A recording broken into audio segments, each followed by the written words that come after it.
दिसंबर का महीना था और ठंड अपने चरम पर थी। गांव के सभी पेड़ पौधे कोहरे से ढके हुए थे। पेड़ों पर ओस की बूंदें मानो बर्फ की मोती बनकर चमक रही थी। हल्की हल्की हवा हड्डियों को गला देने वाली थी। गांव के बाहरी हिस्से में पुराने कच्चे मकानों के पास कुछ गरीब बच्चे ठंड से जूझ रहे थे।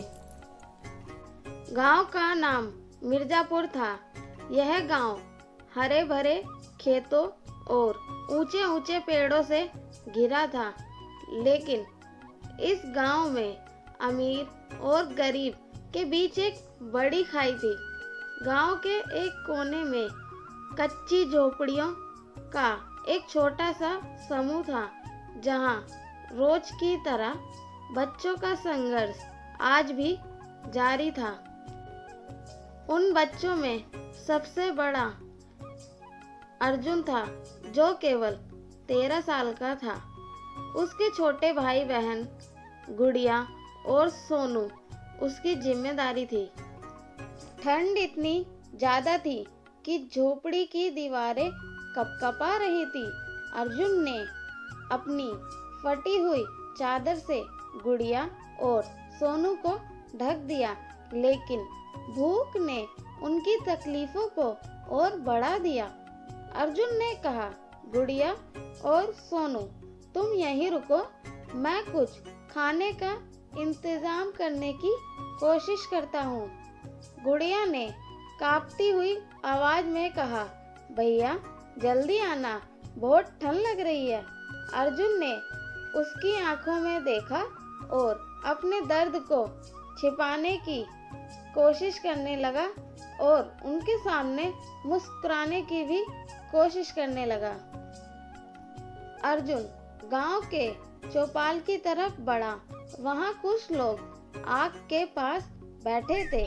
अर्जुन ने सोचा, अगर मैं यहाँ रुकूंगा तो शायद थोड़ी गर्मी मिल जाए, लेकिन चौपाल के पास बैठने वाले अमीर किसानों ने उसे वहां से भगा दिया। यह जगह तुम्हारे लिए नहीं है, एक आदमी ने कहा। अर्जुन ने सिर झुका लिया और चुपचाप वहां से चला गया। खाना खाकर सभी आराम से सो गए। सुबह हुई, लेकिन ठंड कम होने का नाम नहीं ले रही थी। अर्जुन ने सोचा कि वह काम करके कुछ पैसे कमा सकता है। वह गांव के बड़े किसान के पास गया और उनसे काम मांगा। किसान ने कहा, अगर तुम दिन भर खेत में काम करोगे तो मैं तुम्हें खाना दूंगा। अर्जुन ने तुरंत हाँ कर दी। उसने सारा दिन मेहनत की और शाम को थोड़ा खाना लेकर घर लौटा। गांव में गरीबी और ठंड ने लोगों को तोड़कर रख दिया था। कई गरीब परिवार अपने बच्चों को खाना और कपड़े देने में असमर्थ थे। अर्जुन ने सोचा कि अकेले उसकी मेहनत काफ़ी नहीं है, उसे कुछ और करना होगा। एक दिन गांव में एक समाज सेवी संस्था के लोग आए। उन्होंने गांव में एक छोटा सा कार्यक्रम आयोजित किया और बच्चों को शिक्षा और सहायता का महत्व समझाया। अर्जुन ने वहां पहली बार सुना कि शिक्षा के जरिए वह अपनी और अपने परिवार की जिंदगी बदल सकता है। अर्जुन ने ठान लिया कि वह पढ़ाई जरूर करेगा। उसने गांव के स्कूल में दाखिला लेने का फैसला किया, लेकिन समस्या यह थी कि स्कूल जाने के लिए उसके पास ना किताबें थी ना कपड़े थे। अर्जुन ने दिन में काम करना और रात में पढ़ाई करना शुरू किया। उसने धीरे धीरे पैसे बचाए और अपनी पहली किताब खरीदी। गुड़िया और सोनू ने भी उसके साथ पढ़ाई शुरू की। धीरे धीरे समय बीतता गया। समय के साथ अर्जुन ने गांव के स्कूल में अपनी पहचान बना ली। उसकी मेहनत ने उसे गांव के बच्चों के लिए एक प्रेरणा बना दिया।